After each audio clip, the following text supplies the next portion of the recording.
அடுத்ததாக கேட்கிறார், இந்த மௌலவி பிஜே என்பவர் புகாரி இமாம் விட உங்களுக்கு பெருசா என்று கேட்கிறார்.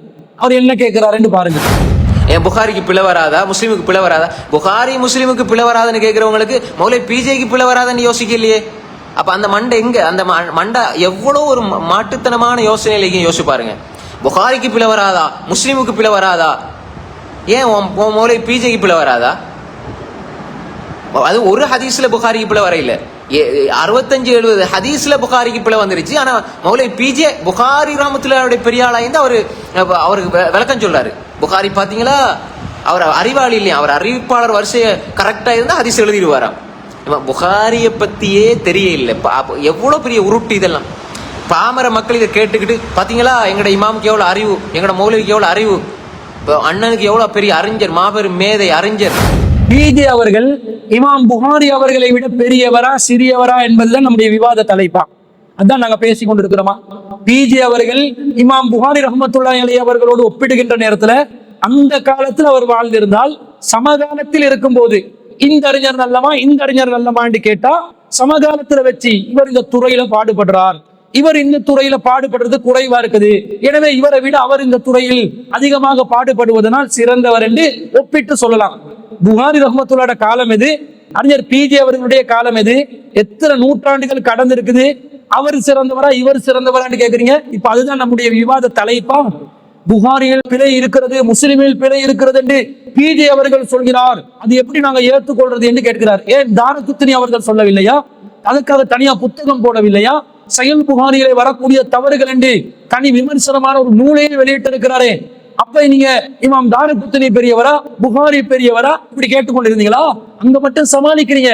இமாம் புகாரி ரஹ்மத்துல்லாஹி சஹீஹ் புகாரியில பிழை இருக்குது என்று ஒரு சில இமாம்கள் சொல்லி இருக்கிறார்கள். அதை மட்டும் சமாளிப்பது. அறிஞர் பிஜே அவர்கள் புகாரியிலும் பிழை இருக்கிறது என்று சுட்டிக்காட்டா உடனே காழ்ப்புணர்வு. ஏன் உன மக்கா மதீனா யூனிவர்சிட்டிகள்ல அவர் பட்டம் பெறாத காரணமா, அல்லது நீங்க மதனிகளாக மக்கிகளாக மத்திய கிழக்கு நாடுகள்ல சலப்பு என்ற போர்வையை போர்த்தி கொண்டு இந்த சிந்தனை உங்களுடைய சின்ன புத்திக்கு சிங்கிள் லேயர் மூளைக்கு படாததுனால பிஜே அவர்களுடைய டபுள் ட்ரிபிள் ஃபோர்மல் லேயருக்கு பட்டு அது அவர் ஆய்வு ரீதியாக மக்கள் மத்தியிலே போட்டு உடைத்த சத்தியத்தை நிலைநிறுத்தியதனால அவர் மீது உங்களுக்கு ஏற்பட்ட காழ்ப்புணர்வா? இதற்கு காரணம் உங்களிடம் விளங்குகிறது தெளிவான காழ்ப்புணர்வு. பொறாமையும் அவசியமற்ற கேள்விகளை கேட்க வேண்டிய அவசியமில்லை. இமாம் புகாரி அவர்கள் இந்த காலத்தில் வாழ்ந்து, பிஜே அவர்களும் இந்த காலத்தில் வாழ்ந்து, ரெண்டு பேர்ல யார் அதிகமாக இந்த துறைகளில் பாடுபடுகிறார்கள் என்பதை வைத்து இவரை விட அவர், அவரை விட இவர் என்று சொல்லலாம். ரெண்டு பேர் ரெண்டு காலத்துல இருக்கிறாங்க. இந்த காலத்தை பொறுத்தளவுல அறிஞர் பிஜே அவர்கள் ஒரு துறையில் பங்காற்றுபவரா? ஹதீஸ் துறையில, அவர் மார்க்க துறையில மட்டும் பங்காற்றுபவரா?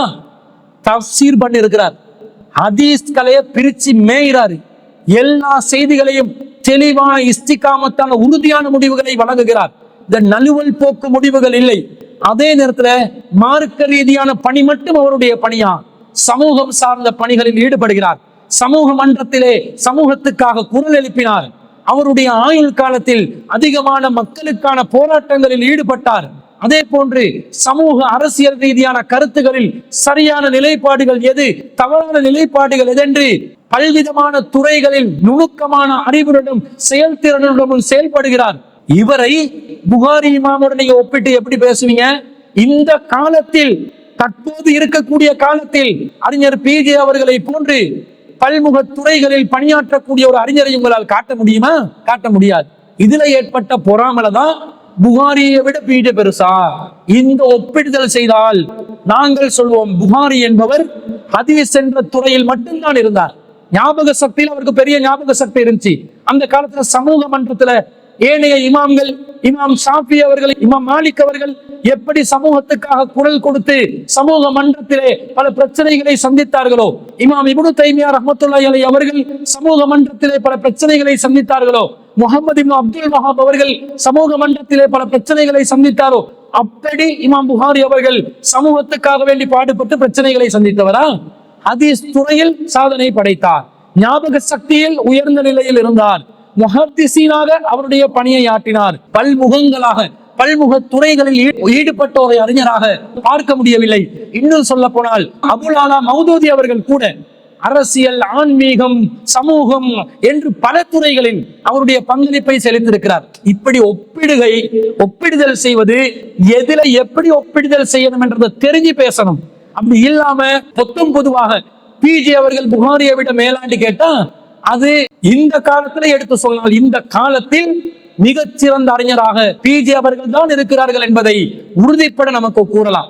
ஒரு துறையில புகாரி அவர்கள் இருந்தார்கள், பிஜே அவர்கள் பல துறைகளில் இருந்தார்கள் என்று ஒப்பிட்டு பார்த்தால் அறிஞர் பிஜே அவர்கள் பல துறைகளில் சிறந்த ஒரு அறிஞராக இருக்கிறார் என்றுதான் உங்களுக்கு நாங்கள் பதிலாக பதிவு செய்து கொள்ள விரும்புகிறோம்.